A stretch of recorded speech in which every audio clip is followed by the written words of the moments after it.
여러분, 조선 왕조 500년 역사에서 가장 비참한 최후를 맞은 왕비가 누구인지 아십니까?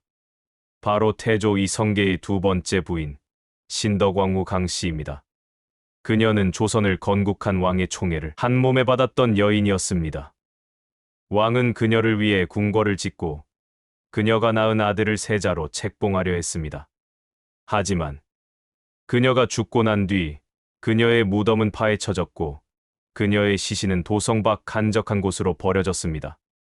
왕비의 능이 길바닥에 석재로 쓰였고 그녀의 신주는 종묘에서 쫓겨났습니다. 도대체 무슨 일이 있었던 걸까요? 왕의 사랑을 받았던 여인이 왜 이런 치욕을 당해야 했을까요? 오늘은 조선 건국의 그림자 속에 가려진 한 여인의 이야기를 들려드리겠습니다. 권력과 사랑, 질투와 복수가 뒤엉킨 신덕왕후 강씨의 비극을 말입니다. 신덕왕후 강씨. 그녀는 고려말 명문가의 딸이었습니다. 그녀의 아버지 강윤성은 고려의 관리였고 집안은 비록 왕족은 아니었지만 충분히 존경받는 가문이었습니다. 강씨는 어려서부터 총명하고 아름다웠다고 전해집니다. 하지만 그녀가 태어난 시대는 혼란의 시대였습니다. 고려 왕조는 무너지고 있었습니다. 외구의 침입, 권문세족의 부패, 백성들의 고통, 나라는 곳곳에서 썩어가고 있었습니다. 이런 혼란 속에서 한 무장이 등장합니다. 바로 이성계였습니다. 이성계는 북방의 여진족을 물리친 영웅이었습니다. 그의 활솜씨는 신의 경지였고 그가 이끄는 군대는 무적이었습니다. 고려 조정은 그를 믿었고 백성들은 그를 따랐습니다. 그런데 이성계에게는 이미 부인이 있었습니다. 첫 번째 부인, 신의왕후 한씨였습니다. 한씨는 이성계와 함께 고난을 견뎌온 여인이었고 그녀는 이성계에게 6명의 아들을 낳아주었습니다. 방우, 방과, 방해, 방간, 방원, 방연. 이들은 모두 이성계의 적자였습니다. 그런데 1391년 신의왕후 한씨가 세상을 떠납니다.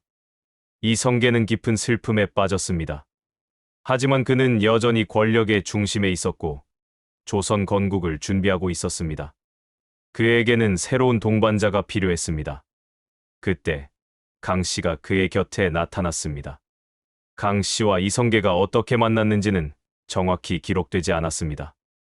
하지만 분명한 것은 신의왕후가 죽은 지 얼마 되지 않아 강씨가 이성계의 후처로 들어왔다는 사실입니다. 강씨는 신의왕후보다 훨씬 젊었습니다. 그녀는 아름다웠고 교양이 있었으며 무엇보다 이성계를 위로할 줄 아는 여인이었습니다.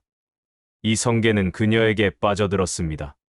그리고 얼마 지나지 않아 강씨는 이성계에게 두 아들을 낳아줍니다. 방번과 방석이었습니다. 이제 문제가 시작됩니다. 이성계에게는 이미 6명의 적자가 있었습니다. 특히 다섯째 아들 방원은 야심이 넘치는 인물이었습니다. 그는 조선 건국의 실질적인 설계자였고 아버지 이성계가 왕이 되는데 결정적인 역할을 했습니다. 방원은 당연히 자신이 세자가 될 것이라고 생각했습니다. 하지만 이성계의 마음은 달랐습니다. 이성계는 강씨를 사랑했고 강씨가 낳은 아들들을 더 귀여워했습니다. 1392년 이성계는 마침내 조선을 건국하고 왕위에 오릅니다. 그는 태조가 됩니다. 그리고 강씨는 왕비가 됩니다. 이제 강씨는 조선의 국모였습니다. 하지만 궁궐 안에는 긴장감이 흘렀습니다. 신의왕후가 낳은 6 왕자들과 신덕왕후가 낳은 2 왕자 사이에 보이지 않는 전쟁이 시작된 것입니다. 그리고 1393년 충격적인 일이 벌어집니다.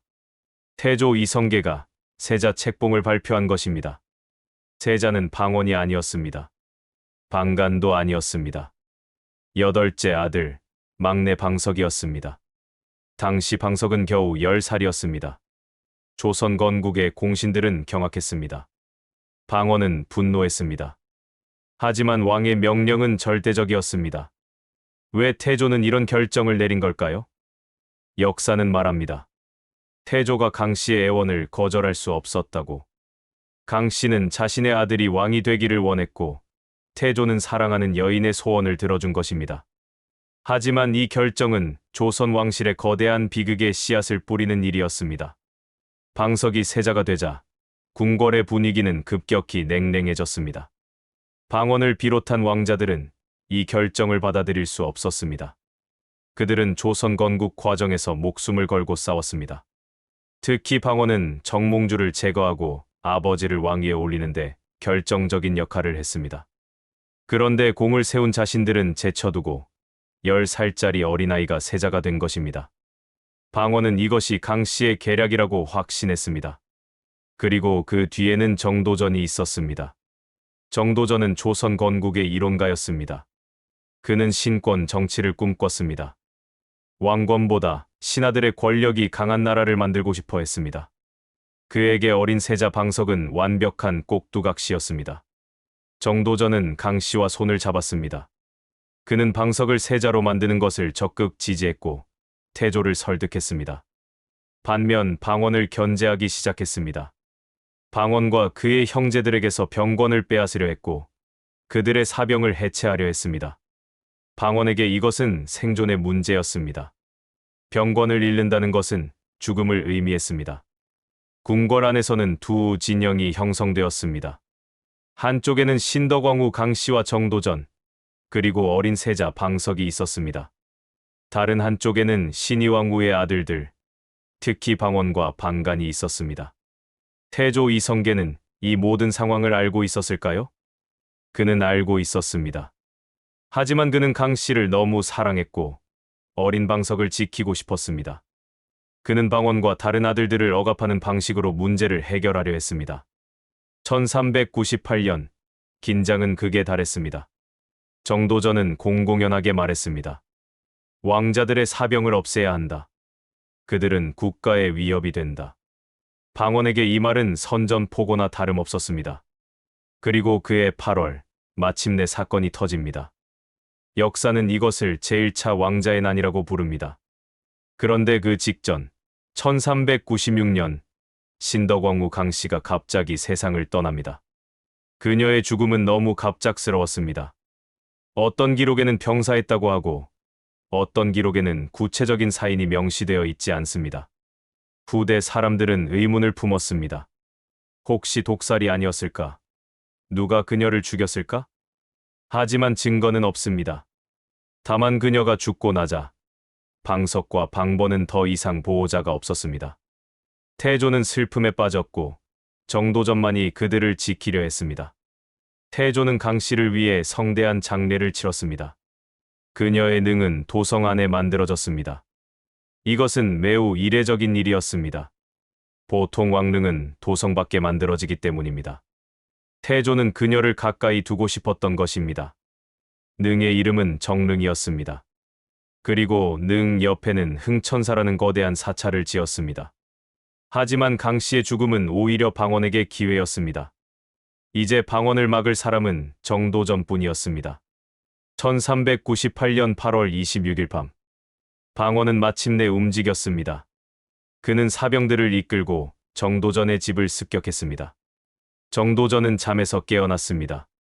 하지만 이미 늦었습니다. 방원의 군사들은 그를 끌어냈고 그 자리에서 목을 쳤습니다. 같은 밤, 방원의 군사들은 다른 신하들의 집도 습격했습니다. 남은 심효생 등 강씨와 방석 편에 섰던 신하들이 모두 살해되었습니다. 그리고 방원은 궁궐로 향했습니다. 그의 목표는 명확했습니다.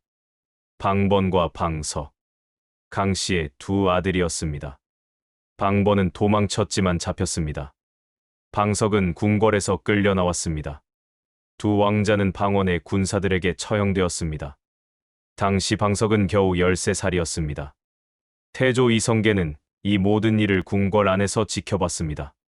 그는 아무것도 할 수 없었습니다.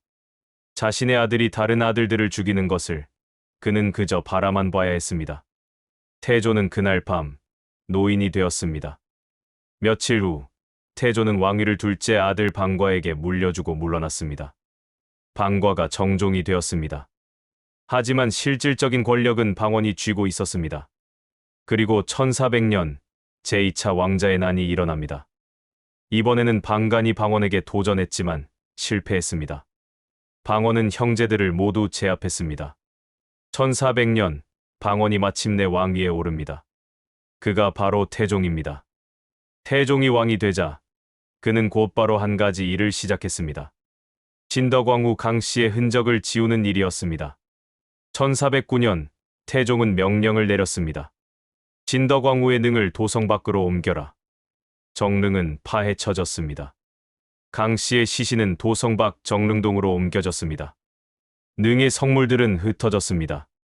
일부는 청계천의 다리를 만드는 데 사용되었습니다. 여러분, 상상할 수 있으십니까?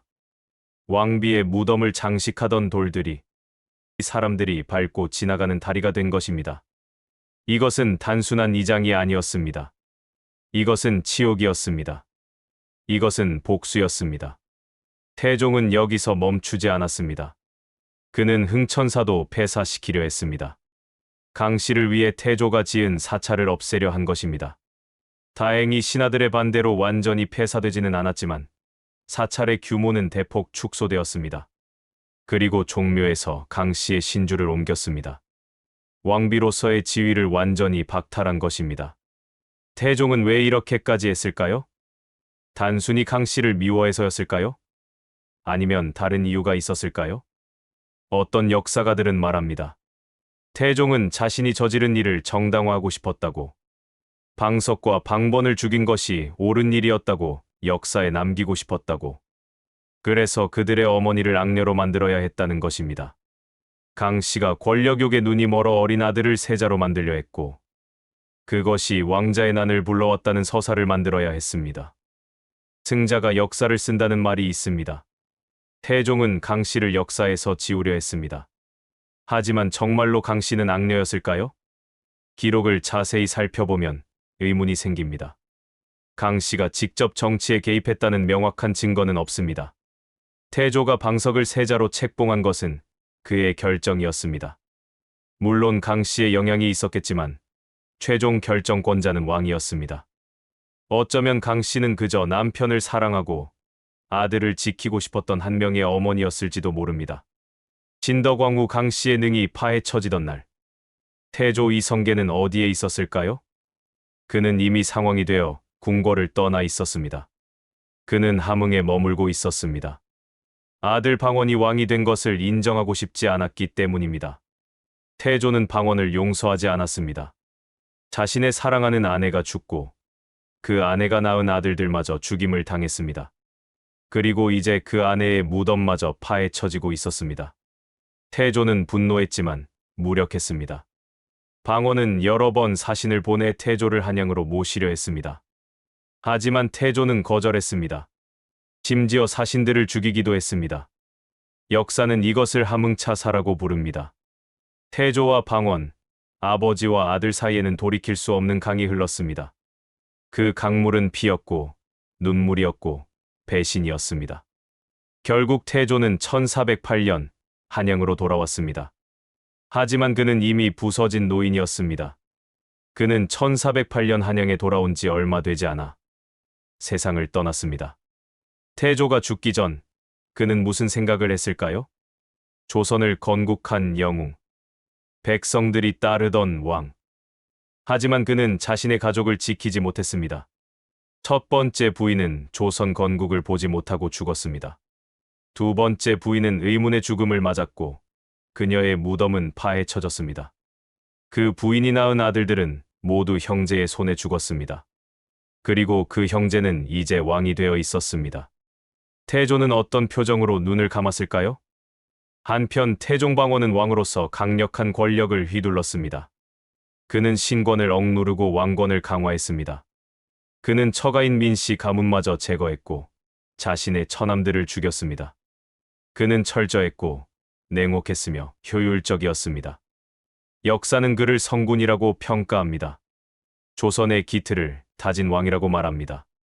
하지만 그는 평생 피의 그림자를 지니고 살았습니다. 그는 형제들을 죽였고 처남들을 죽였으며 자신을 반대하는 신하들을 제거했습니다. 그리고 계모의 무덤을 파헤쳤습니다. 태종은 왕으로서 성공했지만 인간으로서는 어떤 평가를 받아야 할까요? 그도 밤마다 악몽을 꾸었을까요? 강석의 얼굴이 꿈에 나타났을까요? 강 씨의 저주를 두려워했을까요? 우리는 알 수 없습니다. 다만 확실한 것은 신덕왕후 강 씨의 무덤이 파헤쳐진 그 순간, 조선 왕실에는 영원히 지워지지 않는 상처가 남았다는 것입니다. 그로부터 수백 년이 흘렀습니다. 조선 왕조는 500년을 이어갔고 결국 역사 속으로 사라졌습니다. 하지만 신덕왕후 강 씨의 이야기는 여전히 남아 있습니다. 아이러니한 것은 태종이 그토록 지우려 했던 강 씨의 흔적이 완전히 사라지지 않았다는 것입니다. 청계천 다리의 석재로 쓰였던 정릉의 성물들은 후대에 발견되었습니다. 그리고 일부는 다시 정릉으로 돌아갔습니다. 정릉은 지금도 서울 정릉동에 남아 있습니다. 비록 초라하고 작은 능이지만 여전히 그곳에 있습니다. 강 씨는 왕비로서의 모든 명예를 잃었지만 역사는 그녀를 기억했습니다. 그리고 더 큰 아이러니는 태종이 그토록 지키려 했던 왕권이 결국 무너졌다는 것입니다. 태종은 강력한 왕권을 위해 수많은 사람을 죽였습니다. 그는 권력을 지키기 위해 인간성을 저당 잡혔습니다. 하지만 조선은 결국 왕권과 신권의 싸움 속에서, 당파 싸움 속에서, 외세의 침략 속에서 무너졌습니다. 권력을 위해 모든 것을 버린 태종. 하지만 그 권력도 영원하지 않았습니다. 반면 강 씨는 아무것도 가지지 못했습니다. 그녀는 왕비의 자리를 빼앗겼고 아들들을 잃었으며 무덤마저 파헤쳐졌습니다. 하지만 그녀의 이야기는 살아남았습니다. 사람들은 그녀를 기억합니다. 권력 투쟁의 희생자로서, 비극적인 어머니로서, 그리고 한 명의 여인으로서. 역사의 아이러니입니다. 지우려 한 자는 역사에서 냉혹한 권력자로 기억되고 지워질 뻔한 자는 비극의 주인공으로 기억됩니다. 신덕왕후 강 씨의 이야기는 오늘날 우리에게 무엇을 말해줄까요? 권력은 영원하지 않습니다. 아무리 강력한 왕이라도, 아무리 철저한 계획이라도 시간 앞에서는 무너집니다. 태종은 왕권을 지키기 위해 모든 것을 희생했습니다. 하지만 그가 세운 왕권도 결국 역사 속으로 사라졌습니다. 반면 인간의 이야기는 남습니다. 사랑, 배신, 복수, 슬픔. 이런 감정들은 시대를 초월합니다. 강 씨의 비극은 단순히 과거의 이야기가 아닙니다. 권력 앞에서 인간이 얼마나 무력한지, 그리고 동시에 인간의 이야기가 얼마나 강인한지를 보여줍니다. 여러분이라면 어떤 선택을 하시겠습니까? 권력을 위해 모든 것을 버린 태종의 길을 걸으시겠습니까? 아니면 사랑하는 사람을 지키다 모든 것을 잃은 강 씨의 길을 택하시겠습니까? 정답은 없습니다. 다만 역사는 우리에게 묻고 있습니다. 오늘은 신덕왕후 강 씨의 이야기를 들려드렸습니다. 조선 건국의 그림자 속에 가려진 한 여인.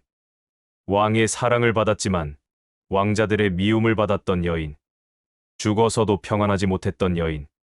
하지만 그녀의 이야기는 500년이 지난 지금도 우리에게 전해지고 있습니다. 역사는 때로 잔인합니다. 하지만 역사는 또한 공정합니다. 권력자들이 지우려 했던 진실도 시간이 지나면 결국 드러나기 때문입니다. 여러분, 서울 정릉동에 가시면 신덕왕후의 능을 볼 수 있습니다. 크지는 않지만 조용하고 평화로운 곳입니다. 그곳에서 잠시 멈춰 서서 한 여인의 삶을 생각해 보시는 것은 어떨까요? 다음 시간에는 또 다른 역사 속 인물의 숨겨진 이야기를 가지고 찾아오겠습니다. 구독과 좋아요, 알림 설정 부탁드립니다. 여러분의 관심이 역사를 살아있게 만듭니다. 시청해 주셔서 감사합니다.